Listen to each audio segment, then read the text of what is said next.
अपने इंडियन लोग कोरियन लोगों से इतने ऑब्सेस्ड है कि कोरिया जाने के लिए मरते हैं, लेकिन जब कोई इंडियन कोरिया जाता है तब क्या उसे वहां पे वेलकम किया जाता है। एक यूट्यूबर है सचिन अवस्थी, ये गए थे साउथ कोरिया के जेजो आइलैंड पे, वो भी एज ए टूरिस्ट घूमने। वहां पर इनको और इनकी वाइफ को एयरपोर्ट पे ही रुका के रखा, वो भी 24 घंटे के लिए, जेल जैसी एक जगह पे। वहां पे उनको 3 टाइम एक सेम ही खाना दिया, जिसमें वो मीठा सा बन था और कोई मीठा सा जूस था, और उनको वहां स्मोकिंग रूम में रुकना पड़ा, क्योंकि जो हॉल था जहाँ पे उनके जैसे और लोग रुके हुए थे, वहां पे ना ही सनलाइट थी, ना ही अच्छे गद्दे थे, और तकिए तो ईंटे जैसे थे। हम दोनों बीच में बैठे थे स्मोकिंग रूम में, हम वो हॉल्स में गए नहीं। तो इतनी देर वेट कराने के बाद इनकी उनके देश में एंट्री ही डिनाई कर दी। फिर एयरलाइन का बंदा आया और वो बोला आपको आपकी एंट्री डिनाई हो गई है। तो फ्लाइट का पैसा वेस्ट हुआ, होटल्स का पैसा वेस्ट हुआ होगा, सारी बुकिंग्स थी ट्रिप्स की, वो भी वेस्ट हो गई होगी। अब बंदे की रिटर्न फ्लाइट तो कुछ दिन बाद की होगी, क्योंकि वो घूम के जाने वाला था, तो अब बंदे को एक्स्ट्रा पैसा खर्चा करके वापस इंडिया जाना है, और बंदा वो करने के लिए भी रेडी है। बट अब उनका कहना है कि तुम हमारी फ्लाइट से ही टिकट करके जाओगे, जिसका टिकट फेयर नॉर्मल टिकट से 10 गुना ज्यादा है। वो बोलता है आप सिर्फ हमारी ही एयरलाइन की फ्लाइट से वापस जा सकते हो। मतलब एक बंदे को कितना लाचार बना सकते हैं, और उसको लाचार बनाने के बाद उसका कितना फायदा उठा सकते हैं, देख रहे हो। ऐसे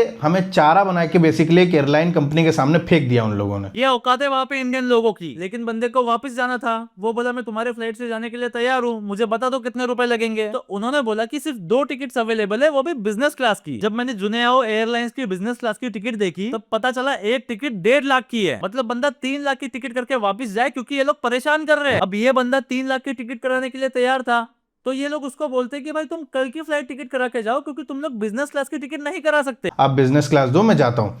तो बोलता नहीं नहीं, आप बिजनेस क्लास से भी नहीं जा सकते हो। मतलब किस लेवल का रेसिज्म होता है इंडियंस के साथ, देख रहे हो। अब आप कल की फ्लाइट से ही जा सकते हो, इकोनॉमी सीट से। फिर वो बंदा दूसरे दिन की टिकट बुक करता है, वो भी 10 गुना महंगे प्राइस में। जैसे उसका टास्क था केवल हमको 10 गुना महंगे प्राइस में टिकट बेचना। चलो अब टिकट बुक कर दिया तो उनको जेल से बाहर निकाल के किसी लॉन्ज में बिठा सकते हैं, लेकिन नहीं, तुम्हें तो कल तक जेल में ही बैठे रहना पड़ेगा। और उनको बोला कि आप दोस्तों के साथ क्यों क्यों आए हो, वाइफ के साथ क्यों नहीं आए हो।